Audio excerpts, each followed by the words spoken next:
एक वैधानिक संस्था पे जिस तरीके के सवाल और शक इस बार इस देश में हैं, ऐसे सवाल और शक कभी पाकिस्तान, श्रीलंका और बांग्लादेश के इलेक्शन कमीशन पे भी नहीं हुए। हालांकि बहुत सारे कथित राष्ट्रवादियों को तकलीफ होगी, लेकिन हमको तो लगता है कि हमको पाकिस्तान के मॉडल से इलेक्शन कराना चाहिए। पाकिस्तान में इलेक्शन से पहले ये जितने प्रधानमंत्री होते हैं, सबके ओहदे और ताकत खत्म कर दी जाती है। उन्होंने 3 चीजें इस्तेमाल की निर्वाचन आयोग। उन्होंने कहा कि संविधान, सेना, अग्निवीर और जाति धर्म पर वार मत करिए। तो भाजपा की जो हालत खराब है वो संविधान को लेकर खराब है, चूंकि लोग कह रहे हैं कि संविधान बदल देंगे।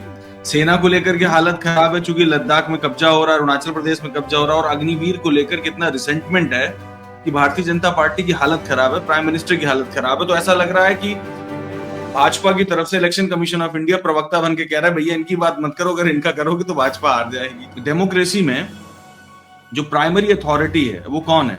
वी द पीपल, लोग हैं। We the people. तो हाँ, अब आप ये सोचिए कि अगर हम ही को ये जानने का अधिकार नहीं है कि हमने किसको वोट डाला, हमारा वोट पड़ा कि नहीं पड़ा, वोट परसेंटेज क्या है, तो फिर किसको होगा? इलेक्शन कमीशन ऑफ इंडिया होता कौन है? हमसे पोल डेटा छिपाने वाला, उसको तो अधिकार ही नहीं। और आप एक के देखिए, वो कह रहे हैं कि सन 71 में मैं होता तो करतारपुर साहब ले लेता।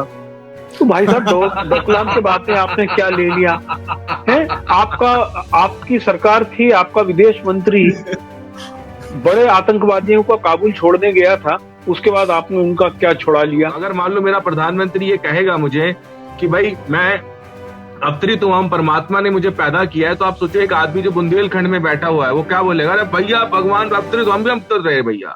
राइट और रॉन्ग, आप क्या मैसेज दे रहे हो उस जनता को? आप प्रधानमंत्री हैं देश के भाई।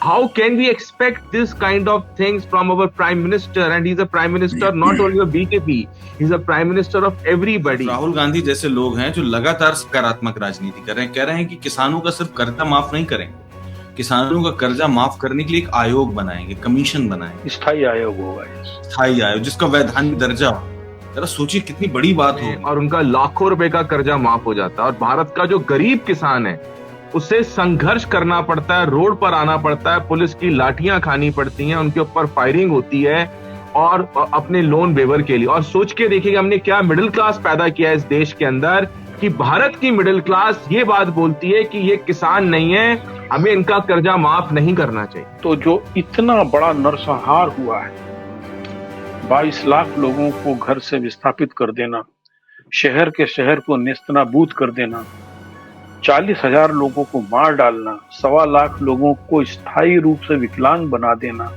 3 लाख लोगों को लगभग मानसिक रोगी हो जाना, भुखमरी के कहते शिकार के लोगों की संख्या ही नहीं है। इतना बड़ा असीम अत्याचार यदि ये पूरी दुनिया चुप बैठ के देख रही है, तो ये मान के चलना चाहिए कि द्रौपदी के चीरहरण का अंतिम कोना आ चुका है और अब कोई कृष्ण जरूर आएगा। हालांकि वो बायोलॉजिकली होगा, हमारा शरीर का डाउनलोड नहीं।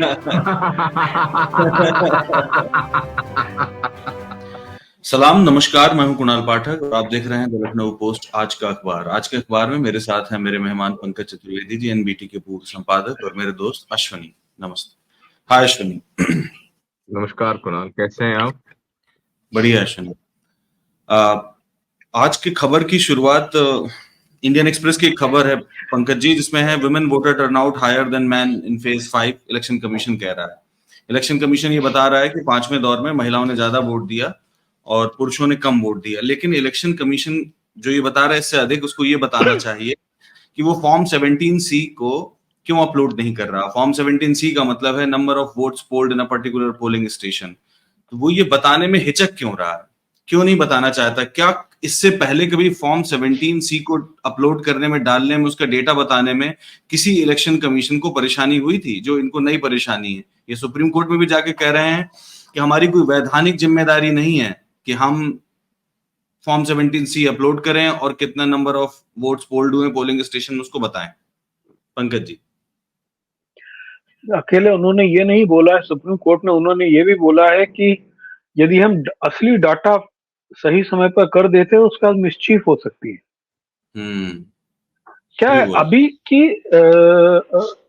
अभी तक इस तरीके की मांग शायद किसी चुनाव में हुई नहीं और हम्म कभी किसी को शक नहीं हुआ। हम्म लेकिन जब हम्म एक राज्य में 1 करोड़ वोट बढ़ जाएंगे हम्म तो किसी को भी शक होना लाजमी है।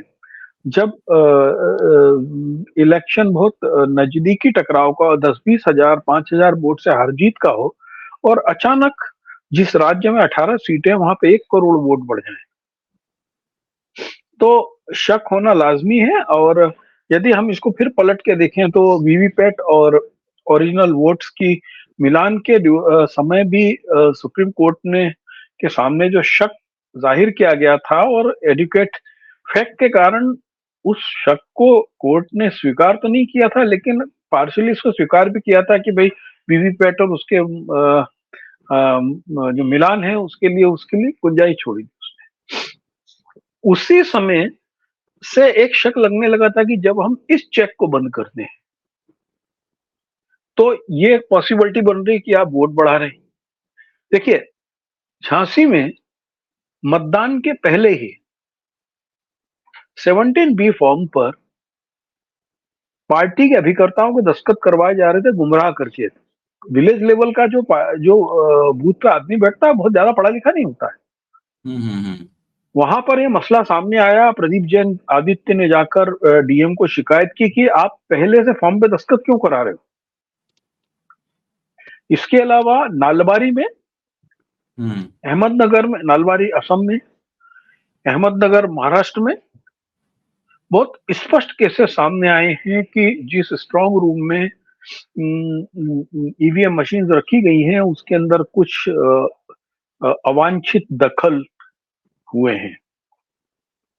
क्योंकि ये बहुत समझना पड़ेगा कि अभी तक लोग इस चीज के पीछे पड़े थे कि कोई एक्सटर्नल डिवाइस से ईवीएम को मैनिपुलेट किया जाता है, लेकिन हकीकत ये होता है कि ये जो एक नासमझ पोलिंग एजेंट है और चालाक ब्यूरोक्रेट है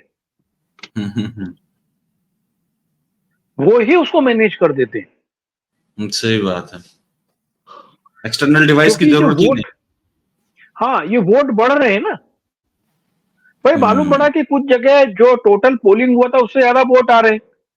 अब उन्होंने बोल दिया वो तो हम लोगों ने जो मॉक पोल की थी उसको डिलीट करना भूल गए।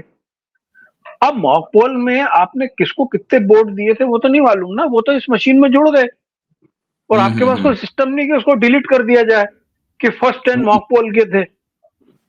बिल्कुल सही बात। तो ये एक दुर्भाग्य है कि एक वैधानिक संस्था पे जिस तरीके के सवाल और शक इस बार इस देश में है, ऐसे सवाल और शक कभी पाकिस्तान, श्रीलंका और बांग्लादेश के इलेक्शन कमीशन पे भी नहीं हुए। हालांकि बहुत सारे कथित राष्ट्रवादियों को तकलीफ होगी लेकिन हमको तो लगता है कि हमको पाकिस्तान के मॉडल से इलेक्शन कराना चाहिए। पाकिस्तान में इलेक्शन से पहले ये जितने प्रधानमंत्री होते हैं सबके ओहदे और ताकत खत्म कर दी जाती है। आप देखते होंगे कि अभी बहुत सारे उस पे तुलना चल रही है कि नरेंद्र मोदी ने 166 सभाएं की और राहुल गांधी ने 62 की। अरे भाई, वो बड़े वाले जहाज पे, सरकारी जहाज पे घूम रहा है, हर राज्यों में जाकर राजभवन में ठहर रहा है, उसकी सिक्योरिटी से लेकर उसकी सभा की व्यवस्था के लिए एडमिनिस्ट्रेशन और सिक्योरिटी एजेंसी रिस्पॉन्सिबल होती है। तो जाहिर है कि उसको फैसिलिटी ज्यादा मिली हुई है, उसको प्रधानमंत्री तो का ये चुनाव को एक लेवल पर तो मान नहीं सकते हैं। बिल्कुल है ना? बिल्कुल बिल्कुल बिल्कुल सही बात। पाकिस्तान में ऐसा नहीं होता है। पाकिस्तान में टेम्परेरी कमेटी बनाई जाती है जिसमें सुप्रीम कोर्ट के जज वगैरह होते हैं, वो चुनाव कराते हैं। हालांकि वहां पर बात दूसरी कि चुनाव होने के बाद में क्या होता है, जिस दिन इच्छा होती है फौज लद जाती है। वो एक अलग मसला है। सही बात है, वो एक अलग मसला। अश्विनी, मैं आप ये एक चीज और यहाँ ऐड करना चाहूंगा कि आप देखिएगा कि पहली बार ऐसा हुआ है, जो मैंने जितने इलेक्शंस को कवर किया, अंडरस्टैंड किया, कि पहली बार ऐसा हो रहा है पंकज सर कि इलेक्शन कमीशन ऑफ इंडिया ने कोई भी प्रेस कॉन्फ्रेंस नहीं करी। अदरवाइज आपको याद होगा जब भी इलेक्शन हर चरण के बाद होती है, हर चरण के बाद एक प्रेस कॉन्फ्रेंस होती है जिसमें chief election commissioner and his 2 election commissioners come in front of the entire press media and they give the statistics, कितना पोलिंग हो रहा है, कितना परसेंटेज है, क्या इन्होंने अरेंजमेंट्स किए हैं to conduct free and fair election. और हैरानी की बात यह है कि कल लास्ट फेज ऑफ इलेक्शन है और इलेक्शन कमीशन ऑफ इंडिया का कोई प्रेस कॉन्फ्रेंस, कोई भी संवाद किसी भी मीडिया के साथ नहीं हुआ है।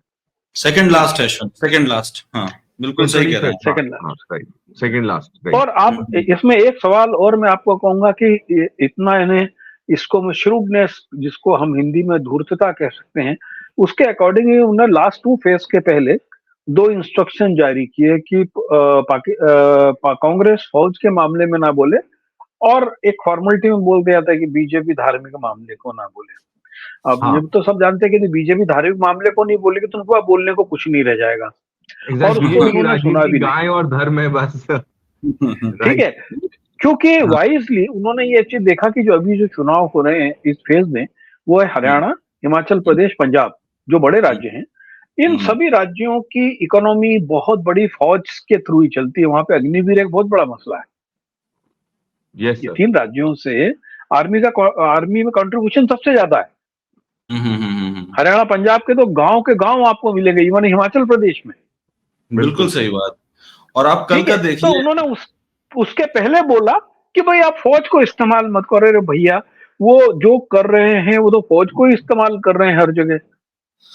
सही बात है। और पंकज जी सुनिए, तो उन्होंने 3 चीजें इस्तेमाल की निर्वाचन आयोग। उन्होंने कहा कि संविधान, सेना, अग्निवीर और जाति धर्म पर वार मत करिए।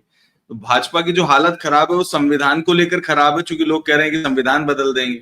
सेना को लेकर के हालत खराब है चूंकि लद्दाख में कब्जा हो रहा है, अरुणाचल प्रदेश में कब्जा हो रहा है। और अग्निवीर को लेकर कितना रिसेंटमेंट है कि भारतीय जनता पार्टी की हालत खराब है, प्राइम मिनिस्टर की हालत खराब है। तो ऐसा लग रहा है कि भाजपा की तरफ से इलेक्शन कमीशन ऑफ इंडिया प्रवक्ता बन के कह रहा है भैया इनकी बात मत करो, अगर इनका करोगे तो भाजपा हार जाएगी, तो कृपया उसको जीतने दें।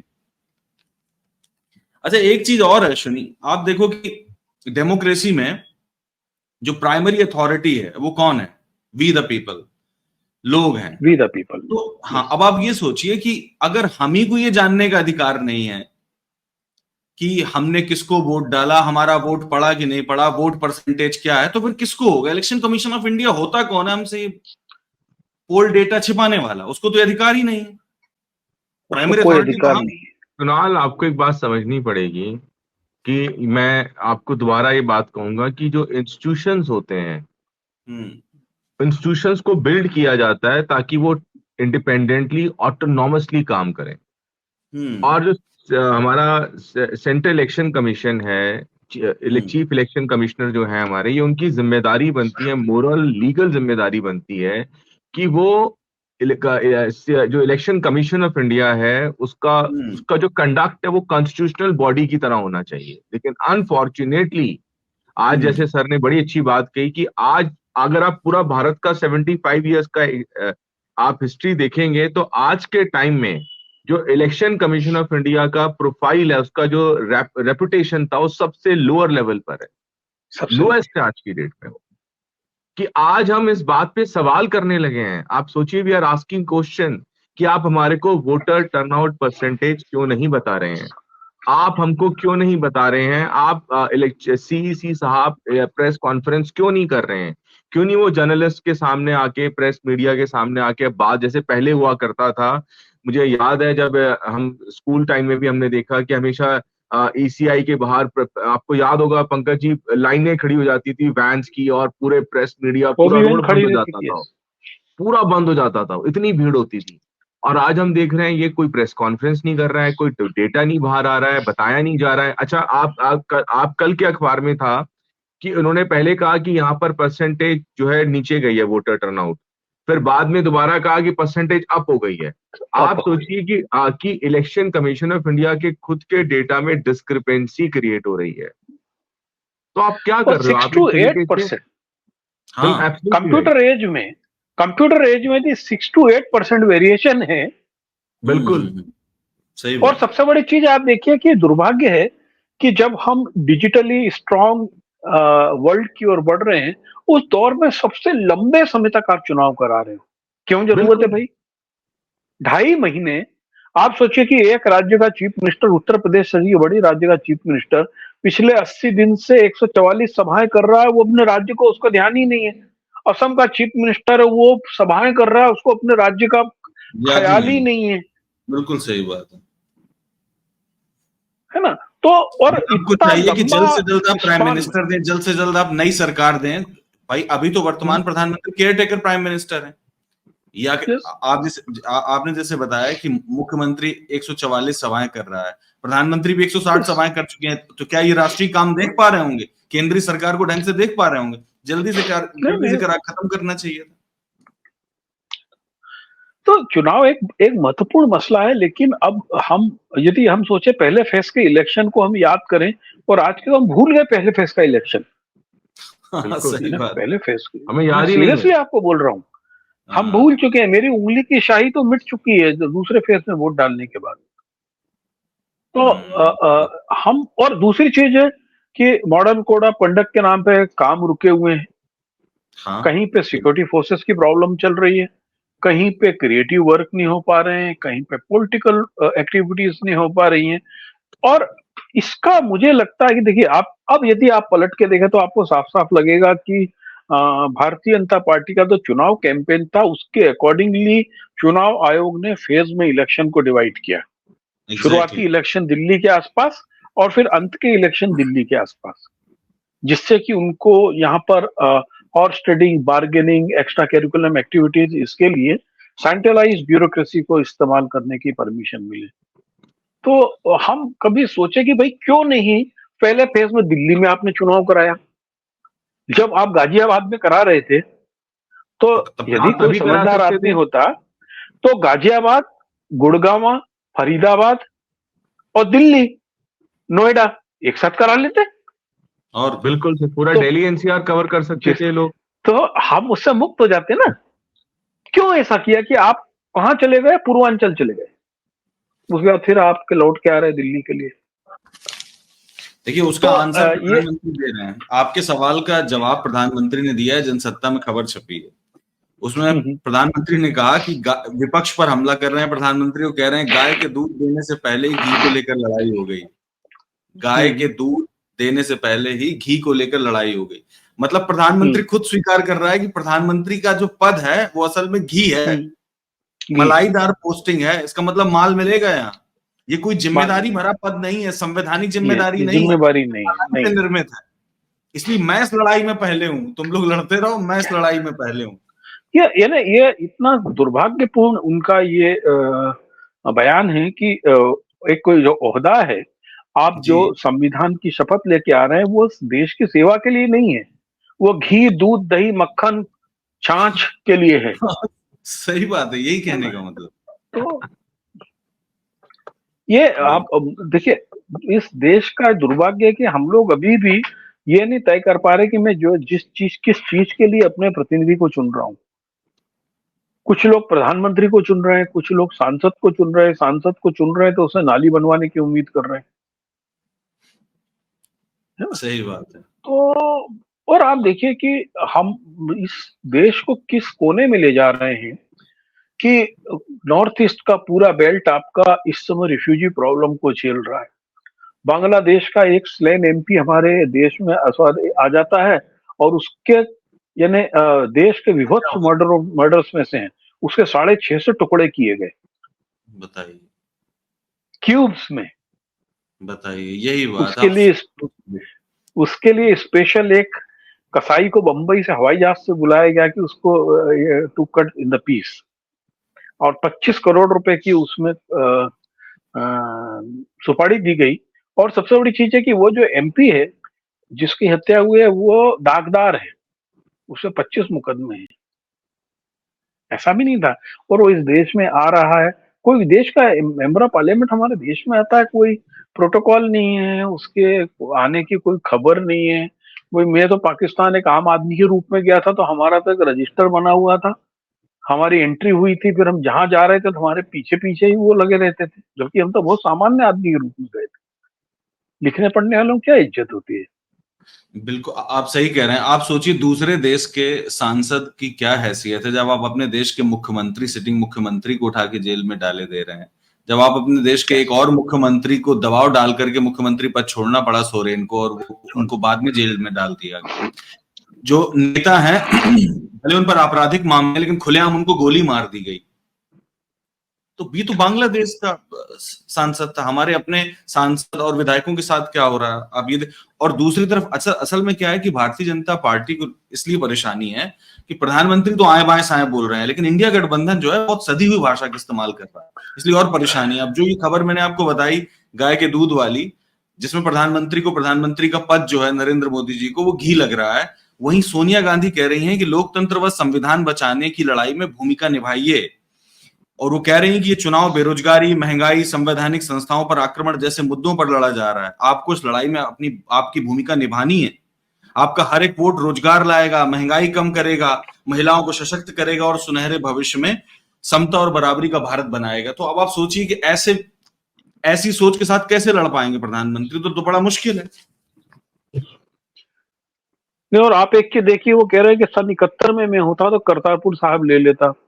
तो भाई साहब, डोकलाम के बातें आपने क्या ले लिया है? आपकी सरकार थी, आपका विदेश मंत्री बड़े आतंकवादियों को काबुल छोड़ने गया था, उसके बाद आपने उनका क्या छुड़ा लिया?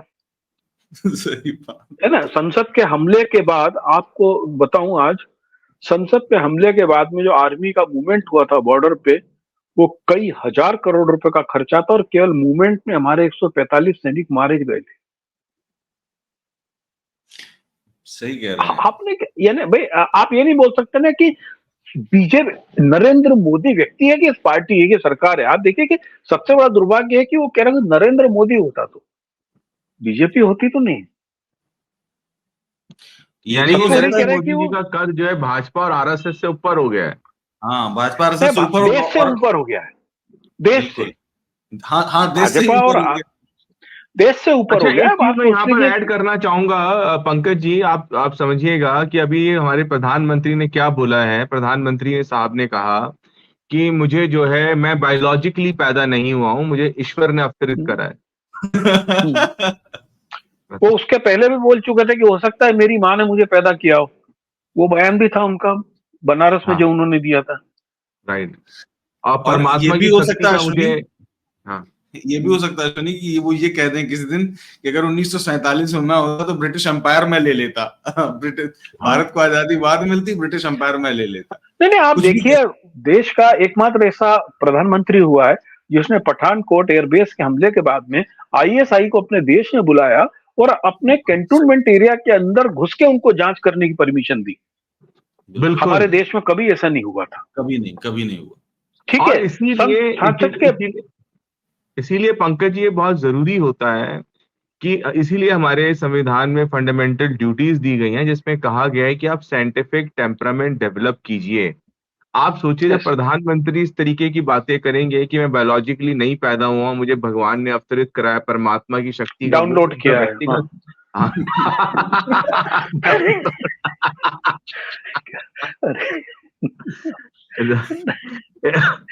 तो ये नहीं होना चाहिए। आई थिंक उनको, मुझे समझ नहीं पा रहा हूँ कि मैं ये सब कैसे हो रहा है, ये सब चीजें। देखिए, यदि हम स्पिरिचुअल हैं, यदि हम किसी भी भगवान को मानते हैं, तो आप जान के चले कि हमको, आपको, इस पूरी कायनात को उसने ही बनाया है, और हमसे जो हो रहा है हम एक निमित्त मात्र हैं। कृष्ण ने महाभारत में यही तो कहा है कि हम एक निमित्त मात्र हैं। जो हमारी रिमोट है वो तो गॉड द अलमाइटी के हाथ में। वो हमसे जो चाहता है वो कराता है, वो हर एक के साथ में। राइट, सही बात। ऐसा नहीं है, यानी हर धर्म में यही लिखा है। बिल्कुल सही कहा आपने, बिल्कुल सही। तो पंकज जी, तो ये जी बताइए आपका। क्योंकि इस प्रकार की बातों को चुनाव में लेकर आना एक अच्छे, बहुत इतने प्यारे लोकतंत्रात्मक देश के लिए एक तकलीफ की बात है। लेकिन एक है कि दुर्भाग्य क्या है कि हमारा देश का एक बड़ी जनसंख्या जो है वो यानी अंधविश्वास, चमत्कारों में भरोसा करती है। मैं आपको अपना अनुभव बता रहा हूं। मैंने बहुत सारी ऐसी महिलाओं को बात किया अवध क्षेत्र में और पूर्वांचल में, क्यों वोट देंगे राम मंदिर के लिए। उससे आपको क्या फायदा हुआ? देखो, अब तो राम राज आ गया, ये होगा, ये होगा, ये होगा। वो एक आस में बैठे हुए हैं कि अब मंदिर बन गया है और अब सब कुछ कष्ट खत्म हो जाएंगे। भगवान ने भी कभी ये नहीं कहा। भगवान ने भी कभी ये नहीं कहा है कि केवल मेरे भरोसे बैठे रहे। इवन जो भगवान कर्मण्येवाधिकारस्ते अवतरित मा हुए फलेषु पंकज कदाचन। जी, जो भगवान अवतरित हुए उनका खुद का जीवन बहुत कष्टों में रहा है। पूरा पूरा चाहे कम वो से कम श्री भगवान कृष्ण कृष्ण भगवान का रहे तो हो, आप चाहे भगवान राम हो, तो उनके वो तो जीवन ठीक हमको है। यही इसी बात का लेसन देते हैं कि जीवन एक संघर्ष है और उस संघर्ष को आपको संघर्ष, लड़ना है, आखिरी दम तक संघर्ष करना है आपको। आपसे ये इस कृष्ण लिहाज जी से का तो इस लिहाज से तो अश्विनी कुछ, मोदी जी का जीवन भी काफी कष्टमय रहा है, संघर्ष किया उन्होंने। हाँ, हाँ, नहीं बात अभी सही उनका है कुणाल, संघर्ष आपको एक मालूम बात नहीं पड़ समझनी पा रहा है। पड़ेगी कि चाहे श्री आप भगवान हमारा, का अवतार है क्या? नहीं नहीं, वो एक अलग चीज हो जाती है कुणाल। आपको एक कॉन्सेप्ट समझना पड़ेगा कुणाल, कि हमारा, क्योंकि देखो रिलीजन को आप खारिज नहीं कर सकते। Religion plays a very important ठीक रोल है, इन द लाइफ ऑफ इस ह्यूमन। स्पिरिचुअल, यस, हाँ, ये फैक्ट है वैधन, बात, हाँ, कि हाँ, रिलीजन का बहुत पॉजिटिव रोल है हमारी लाइफ के अंदर। लेकिन अगर मैं, बिकॉज मैं हिंदू हूं, तो अगर मैं अपने धर्म को देखता हूं तो मेरे, आप कृष्ण भगवान को आप देखिए, आप भगवान राम को देखिए, भगवान शिव, किसी को भी आप देखिए, ये हमको क्या शिक्षा देते हैं? ये हमको शिक्षा देते हैं संघर्ष करने की।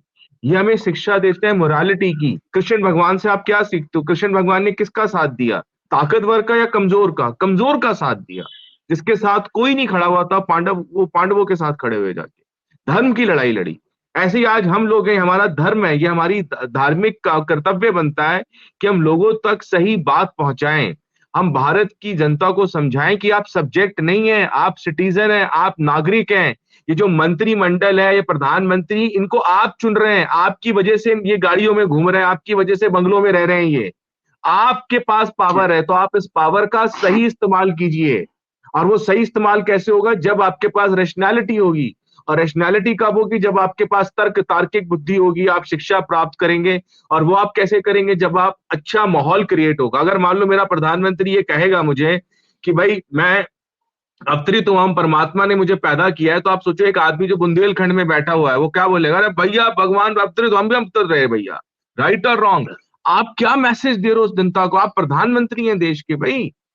How can we expect this kind of things from our prime minister? And he's a prime minister not only of BJP, he's a prime minister of everybody, including me also, sir also, or Kunal also. Right or wrong, yes, sir? of course, So therefore yeah, you of have course, to, and I think Election Commission of India, I fail to understand why they are not taking corrective initiative to stop these kind of things actually. They should come in, because you see Election Commission of India is a constitutional body. अगर आपका ECI strong नहीं होगा तो आपका पूरा democracy का जो पूरा पैलेस है वो, it will collapse. It is important that they should come very strongly on this actually. बिल्कुल सही नहीं कह रहे हैं। आएगा। खैर, धर्म ने, भारत का अगर पर्सपेक्टिव देखें तो आजादी के बाद तो धर्म ने नुकसान ज्यादा किया है, फायदा किसको पहुंचा मुझे नहीं पता है। चाहे 47 का दंगा हो, चाहे 84 का दंगा हो, चाहे 2002 का हो, चाहे हासिमपुरा, वैसे तमाम दंगे हैं धर्म के आधार पर ही हुए। भले उसको राजनीतिक नेतृत्व ने उसको लेकर किया हो, लेकिन हुआ ये धर्म की वजह से हुआ। और आज भी ये मैं आपको एक बात समझाना चाहूंगा Kunal, I beg to differ with you Kunal. देखिए धर्म की वजह से नहीं हुआ है, आपको समझना पड़ेगा कि 1857 से पहले, बिफोर 1857, इंडिया में कम्युनल राइट्स की हिस्ट्री ही नहीं थी। There was no history of communal rights in India before 1857.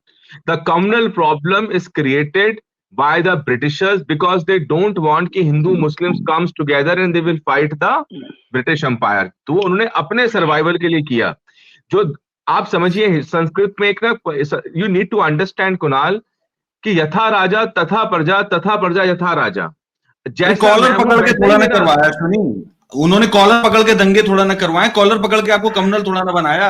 आपके अंदर कुछ था तभी तो आप कम्युनल हो गए। और 1857 की मैं 1947 इसमें आपको एक सजेशन दूंगा, बहुत लंबे डिसीजन पे जाने से पहले।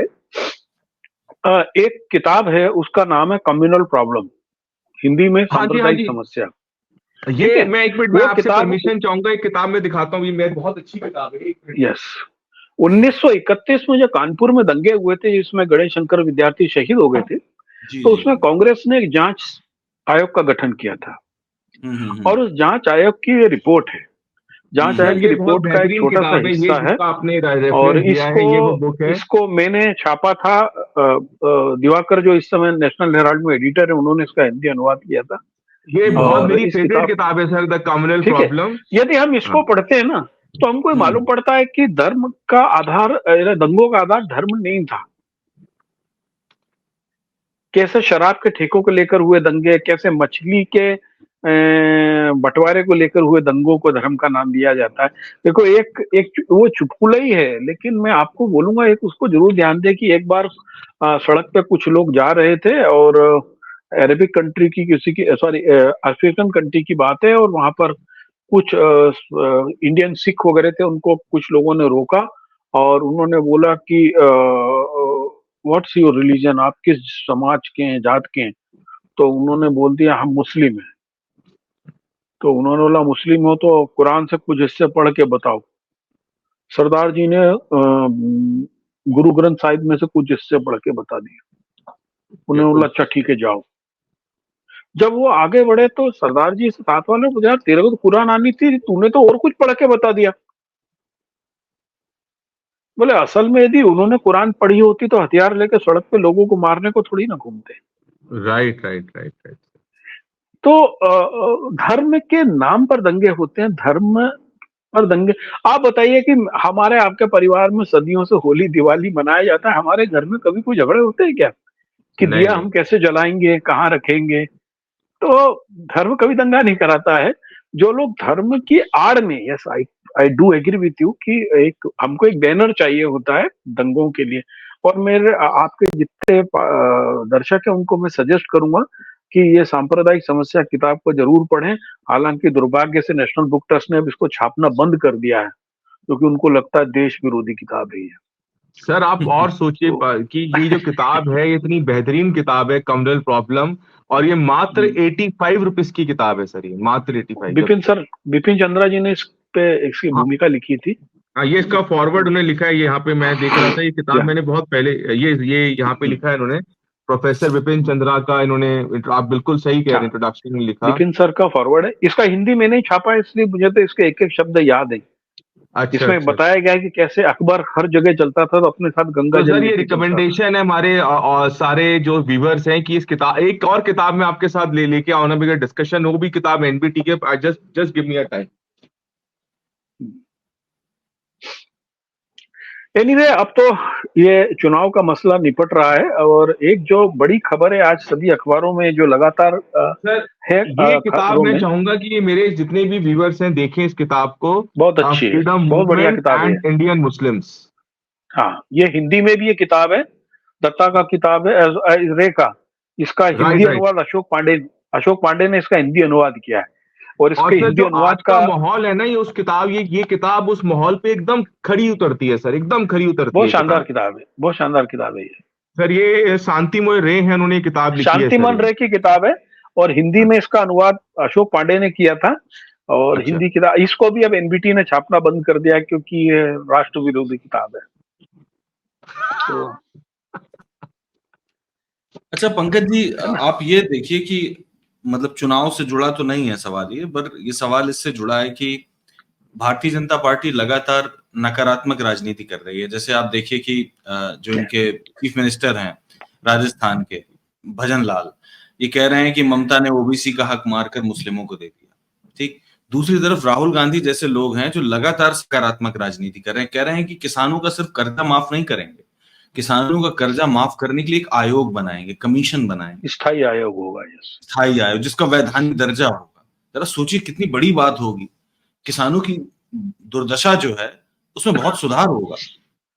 और एमएसपी का कानून बनाने की बात भी कर, हाँ एमएसपी भी कानून, मतलब हर बार होता क्या था ना कि जब भी इलेक्शन आता था तो पॉलिटिकल पार्टीज कहना शुरू कर देती थी हम कर्जा माफ करेंगे, राज्य सरकारें कहती हम कर्जा माफ करेंगे, पर जब एक स्थायी आयोग होगा तो आप भाग नहीं सकेंगे। ये कहने का मतलब जिम्मेदारी से। हमारी कंट्री का विरोधाभास देखिए सर, कि कुणाल आप समझो कि जो भारत के बड़े बड़े पूंजीपति हैं, बड़े बड़े इंडस्ट्रियलिस्ट हैं, कैपिटलिस्ट हैं, बिग बिजनेस हाउसेज हैं, मैंने कभी उनको नहीं देखा वो जंतर मंतर पे बैठ के जो है भूख हड़ताल कर रहे हैं कि हमारा कर्जा माफ करो।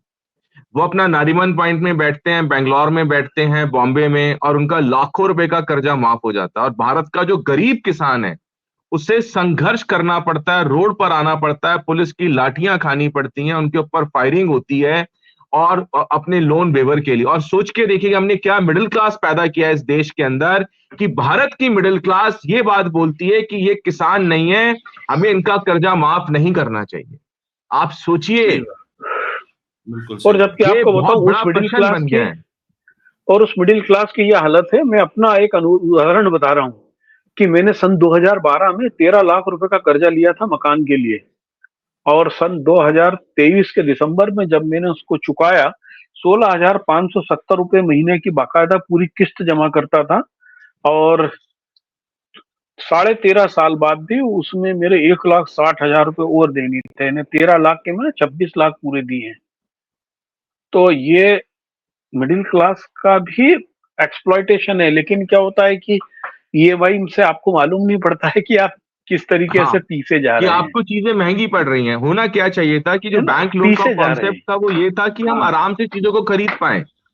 खरीद पाए। सही तो बात। बस वही था कि लेकिन एक मसले पे आज अखबारों में जो चर्चा है लगातार 3 दिनों से, गर्मी और लू को लेकर, उसमें आप एक हम्म चीज देखिए कि साउथ इंडिया के जो राज्य हैं वो हम्म भयंकर बरसात से झेल रहे हैं। केरला में बहुत कई जगहों पर नदियां उफान पर आ गई, जबकि अभी वहां प्री मानसून हाँ का स्टेज है ना। हाँ लेकिन हाँ हाँ। हम सोचो कि इतना वेरिएशन जो वेदर में आ रहा है, हम्म। इसके ऊपर हमको अब क्या टेक्निकली सोचना पड़ेगा हमारी वे ऑफ लाइफ को लेकर। We can not control the calamities और द नेचर, लेकिन बिल्कुल। क्या हमारा जो जीवनचर्या है उसको उसके तरीके से बदलना पड़ेगा। काश कोई समझदार चुनाव आयोग होता, एक माकूल समय में चुनाव कराता, सही बात है, क्योंकि ये तो मुझे खैर। लगता है कि फरवरी का महीना, मार्च का फर्स्ट वीक और उधर सितंबर के समय एक ऐसा वक्त होता है कि जब सहजता से इंसान वोट देने निकलता। अब हमको शक है कि कल दिल्ली में किस तरीके की पोलिंग होगी, क्योंकि बहुत गर्मी है। दुर्भाग्य क्या है कि जिन लोअर मिडिल क्लास इलाकों में कल, जो नॉर्थ ईस्ट दिल्ली में जिन जगहों पर इलेक्शन है, वहां की समस्या ये है कि अ, अ, जो पोलिंग स्टेशन बने ऐसी जगहों पर बने जहां पर आप शेड नहीं कर सकते हैं कुछ जगहों पर, और वहां पर ये लोग, वो अभी तक हमने यूपी में भी देखा कि वो लोग वोटिंग को स्लो करते हैं, जिससे लंबी लंबी लाइनें इकट्ठी और लोग परेशान होकर वापस जाने वापस लगे। जाए, बिल्कुल सही। और दिन में 10 बार ऐसे फोन आ रहे हैं इलेक्शन कमीशन का कि वोट डालने जरूर आए, ऑटोमेटेड मशीन से। सचिन तेंदुलकर से लेकर अमिताभ बच्चन तक सभी बोल रहे हैं वोट डालो, वोट डालो। हम्म। लेकिन वहां पर लेकिन पानी पीने तक की व्यवस्था नहीं होती है वोटर्स नहीं है, के लिए, आप वेदर सोचिए। का नहीं। एक बहुत बड़ा दिक्कत है। और चूंकि एक इनिशिएटिव हमारे एक समूह ने लिया है, उसके बारे में मैं यहाँ दर्शक, आपके जो श्रोता हैं उनको जरूर बताना चाहूंगा कि एक नागरिक दल का गठन किया गया है दिल्ली में, जो नॉन पॉलिटिकल है, जो किसी भी पार्टी का प्रचार नहीं करते हैं। वो हम्म पूरी टीम कल दिल्ली के ऑलमोस्ट सभी जो रिफ्यूजीज कॉलोनी या इस टाइप के इलाके हैं उनमें एक पूरा दल हर मतदान केंद्र पर जाएगा। यदि कहीं पर किसी रूल का वायलेशन हो रहा है, यदि किसी को वोट देने से रोका जा रहा है, या यदि हम्म। ग्राउंड लेवल पर कोई परेशानियां आ रही हैं, तो उसका ऑडियो वीडियो प्रमाण इकट्ठे करना, उसको एक रिपोर्ट के रूप में देना, ये सब काम किया जाएगा। और 28 तारीख को कोशिश है कि उसकी एक रिपोर्ट दिल्ली में जवाहर भवन में प्रस्तुत की जाए।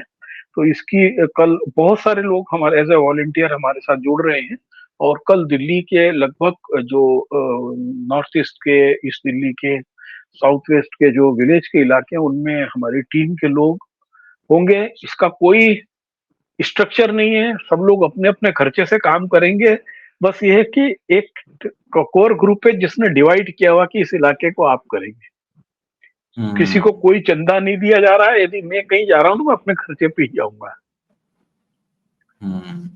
तो अच्छा एक इनिशिएटिव। हेल्पलाइन बहुत नंबर बढ़िया। भी बहुत पंकज एक जी, बढ़िया। बहुत हेल्पलाइन ही नंबर भी अच्छा जारी किया इनिशिएटिव है, है। बहुत ही अच्छा इनिशिएटिव है। और इस पे एक हेल्पलाइन नंबर भी जारी किया है कि बाई चांस किसी को मतदान में कोई दिक्कत हो रही है, या हम्म उसको कोई ऐसा प्रॉब्लम है कि उसको लग रहा है कि उसके साथ में बुरा हो रहा है, तो वो हम्म उन नंबरों पे फोन भी कर सकते हैं।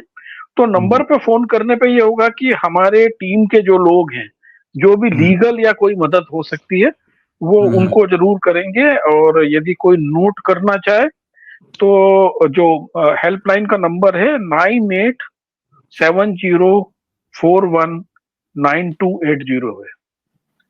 तो इसके ऊपर हमारे बहुत सारे लोग लगातार राउंड द क्लॉक कल 12 घंटे रहेंगे, और कहीं से भी कोई भी सपोर्ट की जरूरत होगी तो हमारी टीम के लोग, जिसके अंदर बहुत सारे सोशल वर्कर हैं, एडवोकेट्स हैं, जर्नलिस्ट हैं, यूथ हम्म। हैं, ये एक 500 से अधिक लोगों की अभी तक हमारे पास टीम है इस बारे में।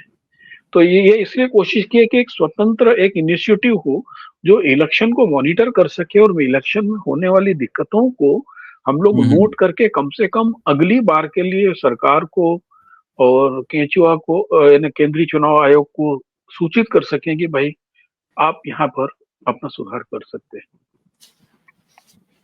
ठीक है, बहुत अच्छा इनिशिएटिव है, कोई तो कर रहा है कुछ। एक खबर आपके सामने शायद आई हो सर, नौसेना प्रमुख ने कहा है कि हर समय युद्ध के लिए तैयार रहिए। तो क्या है ये मतलब कोई संवेदनशील जो स्टेटमेंट है, ये किसी पर्पस से दिया गया या स्थितियां सच में कुछ गड़बड़ हो रही हैं? नौसेना प्रमुख एडमिरल दिनेश कुमार त्रिपाठी ने कहा कि हिंद महासागर में जो चीन का एग्रेशन है वो लगातार बढ़ता जा रहा है और हमें युद्ध के लिए हमेशा तैयार रहना चाहिए। इसमें नई बात कौन सी है? सेना तो हर समय तैयार रहती है। सेना को कोई ऐसा थोड़ी ना कि एक साल पहले नोटिस देंगे कि एक साल बाद तुझको तैयार रहना है। वो तो कुछ बोलना है इसलिए बोल दिया, और क्या है भाई। आप बताओ ना, सेना को आपको कोई तैयारी थोड़ी, वो तो हर समय तैयार रहती है। सेना की तो ट्रेनिंग ही इस तरीके की है कि बिल्कुल सही इमीडिएट बात। तैयारी है। वो तो रोज जो ड्रिल कर रही है, प्रैक्टिस कर रही है, क्यों कर रही है? युद्ध की तैयारी तो करती है, कोई पकौड़े तलने की तो करती नहीं है। रोज का लेकिन जो एक बात जवान आपको रोज। समझनी पड़ेगी कुणाल यहाँ पर, कि जो हमारी आर्म फोर्सेस हैं वो चाइना चाइना के थ्रेट को रियलिस्टिकली एड्रेस कर रही हैं। चाइना का थ्रेट अरब सागर में भी बना यस, हुआ है, चाइना का थ्रेट इंडियन ओशन में भी बना हुआ है, चाइना का थ्रेट अरुणाचल प्रदेश में भी है। लेकिन हमारा ये जो चाइनीज थ्रेट है, ये पूरे जो हमारा इंडिया का पूरा जो डिस्कोर्स हो रहा है इलेक्शन, वो ये मिसिंग है। अभी जो मिस्टर नहीं है। वांगचुक थे लद्दाख के, उन्होंने कितना कहा कि कितना ज्यादा उन्होंने जो चाइनीज सोनम एंटर कर चुकी अच्छा। है इंडियन टेरिटरी के अंदर लद्दाख में, और जिसको कोई भी इवन मुझे अभी तक किसी न्यूज़पेपर रिपोर्टर ने भी उसको कवर नहीं करा है। नहीं उसके किया। वीडियो न्यूज़पेपर जो जारी किया इंडिया उन्होंने। के नेशनल न्यूज़पेपर्स हैं, कोई नहीं गया लद्दाख में कवर करने के लिए कि अप टू व्हाट एक्सटेंट कि उस पर एक कवर स्टोरी करी जाए, बताया जाए भारत को, पूरे यहाँ की जनता को, कि चाइना कितना एंटर कर चुका है। एक तरीके से हम डिनाइल मोड के अंदर है कि चाइना हमारे सर पे नाच रहा है। हम्म, ये है। सही बात है, बिल्कुल। आपकी नजर में और कोई खबर है पंकज जी जो बताने योग्य हो? हाँ, एक तो ये मौसम को लेकर तो एक ऐसी खबर है कि जिसको लोगों को लगातार चिंता करना चाहिए। दूसरा जो खबर है कि हमको किस प्रकार से अब आने वाले दिनों में चक्रवातों से का असर हो रहा है। दूसरा एक जो खबर थी जिसको बड़ी उड़ती हुई चली गई कि सिंगापुर हम्म। एयरलाइंस का एक जहाज था जिसके अंदर एयर टर्मिनल के बाद में एक आदमी की डेथ हुई। डेथ हुई, लेकिन बहुत उसके सिवियर बाद, एयर टर्बुलेंस हुआ है। Right right. हाँ, और उसकी एक खबर और है जिसको बहुत सारा पर्दा डाल दिया गया कि उस विमान के 25 यात्रियों के स्पाइनल कॉर्ड की सर्जरी हो रही ओह, है अच्छा। ना। और यस, और सबसे बड़ी चीज है कि इंडियन एविएशन इंडस्ट्री को अब इस प्रकार के जो गड़बड़ियां हैं उसके लिए तैयार होना पड़ेगा, क्योंकि जो क्लाइमेट चेंज का इम्पैक्ट है वो लो प्रेशर जोन्स, हवा में अचानक गड़बड़ियां, और चक्रवात जिसको कहते हैं, उसके नियमित और फ्रिक्वेंट कारण बन रहा है। क्योंकि जिस प्रकार से अचानक एक्सट्रीम वेदर है, एक्सट्रीम वेदर के कारण वाष्पीकरण भी बढ़ रहा है, जिसके कारण वायु में नमी बढ़ रही है, और इसके जो असर हैं वो एयर टर्बुलेंस के असर हैं। आप देखेंगे कि बहुत सारा बिजली गिरने का भी इसके कारण है, और लोगों की सरप्राइजिंगली कई जगहों पर बहुत गर्मी के कारण अब डेथ होना शुरू हो गई है। मैं किसी बिल्कुल। शहर का नाम याद नहीं कर पा रहा हूँ, एक साथ 10 लोगों की डेथ की खबर है एक जगह की, एग्जैक्ट वो मैं अभी उसको रिकॉल नहीं कर पा रहा हूँ उस शहर के नाम को, लेकिन वो शायद नॉर्दर्न इंडिया में ही है। तो ये जो क्लाइमेट चेंज का इम्पैक्ट है, इसके लिए साइंटिफिकली गवर्नमेंट किस तरीके से तैयार है और हम समाज को किस तरीके से तैयार कर रहे हैं, ये मुझको लगता है। गर्मियों में स्ट्रॉन्ग कन्वेक्शनल करंट चलती हैं बहुत ज्यादा, जब बहुत टेम्परेचर बढ़ जाता है, लो प्रेशर हो जाता है जब, और वही जो एयर टर्बुलेंस पैदा करती हैं, और जिसकी वजह से कई बार लैंडिंग के वक्त प्लेन्स को, एरोप्लेन्स को दिक्कत होती है।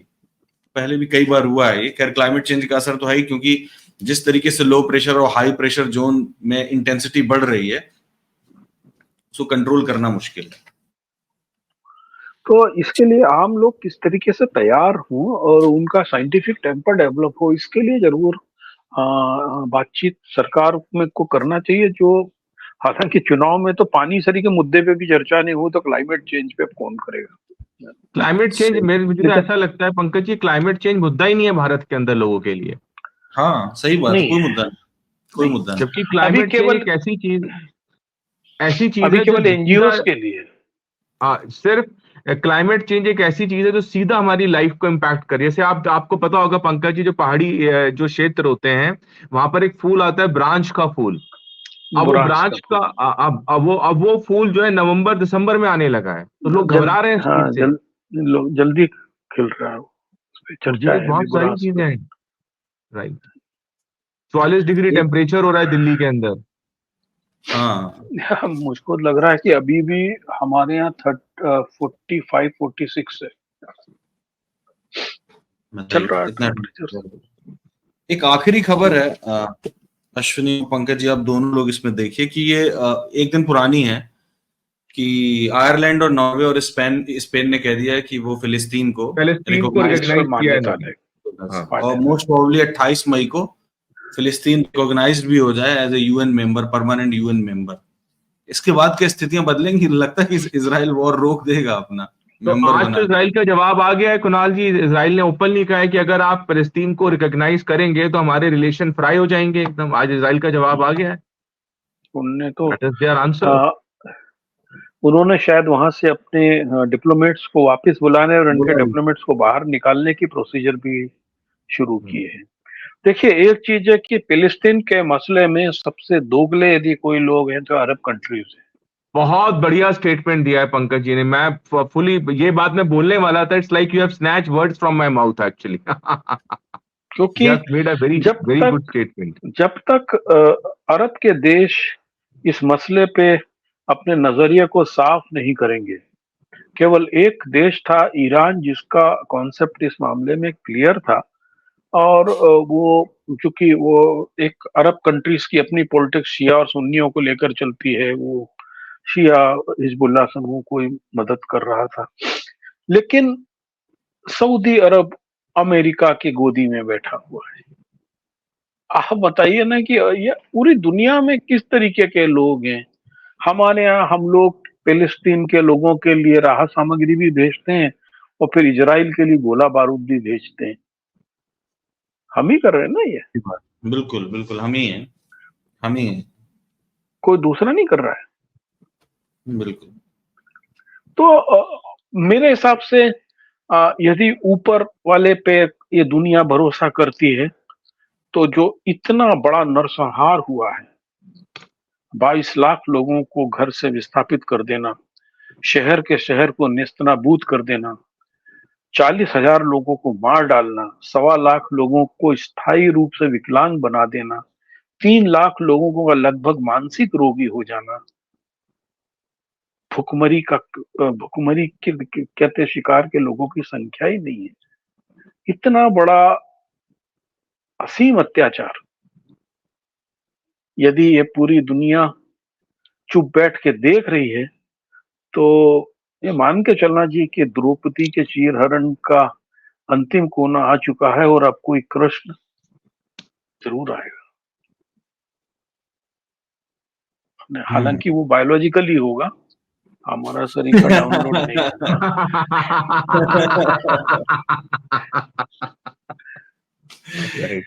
चलिए ठीक है, इसी मोड़ पे अपनी बातचीत खत्म करते हैं, आज की चर्चा, आज के अखबार पर चर्चा।